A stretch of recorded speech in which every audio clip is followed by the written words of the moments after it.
J'ai fait une overdose, une star de Paris en proie aux addictions. Les comédies musicales ont lancé la carrière de beaucoup d'artistes, en France comme à l'étranger. Il y a eu Le Roi Soleil qui a mis en lumière le talent d'Emmanuel Moire ou de Christophe Maé. Starmania, qui a révélé Daniel Balavoine, Morane ou encore France Gall mais également Notre-Dame de Paris. Grâce à cette création de Luc Plamondon, Hélène Ségara, Julie Zenati, Garou, Daniel Lavoie ou encore Bruno Pelletier ont vu leur carrière décoller. Un succès salvateur pour l'un d'entre eux. Ce vendredi 3 février, Faustine Bollard consacrait le numéro de Ça commence aujourd'hui aux stars de comédie musicale. Bruno Pelletier était l'un de ses invités. Le Québécois interprétait le personnage de Pierre Gringoire dans Notre-Dame de Paris. Un rôle grâce auquel il s'est vu attribuer la chanson Il est venu le temps des cathédrales. Deuxième plus gros succès du spectacle.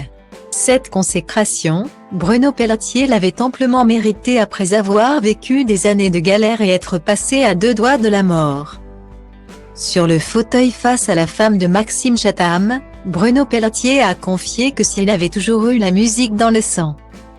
Il avait débuté professionnellement dans les arts martiaux en montant son propre club de karaté avec un ami. Mais trop attiré par la scène, l'artiste lâche les rênes et se consacre pleinement à la musique. Je gagnais ma vie à faire ça. Il y avait assez d'endroits pour faire des petits concerts, des bars. C'était très hard rock. Heavy metal. Malheureusement, cette voie l'a entraîné dans des zones très sombres. J'avais la vie d'un jeune dans la vingtaine qui explore et essaie un peu tout. Ça m'a emmené sur certaines voies de contournement, je suis tombé dans les excès. L'alcool, la drogue et tout ça, je suis ressorti de là assez rapidement parce que j'ai eu une très mauvaise expérience. Une overdose, je me suis retrouvé à l'hôpital. Guillemet. Pour certains, finir à l'hôpital ne donne pas matière à freiner les mauvaises consommations. Ou du moins pas sur le long terme.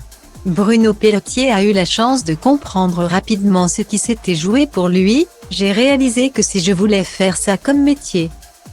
On n'était plus à l'époque de Jim Morrison.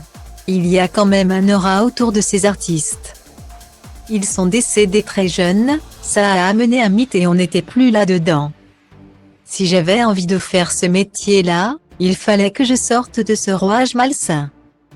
Les arts martiaux m'ont aidé. Je me suis mis à travailler vraiment sérieusement et les choses sont arrivées au début de la trentaine. Parmi elles, une rencontre avec un certain Luc Plamondon.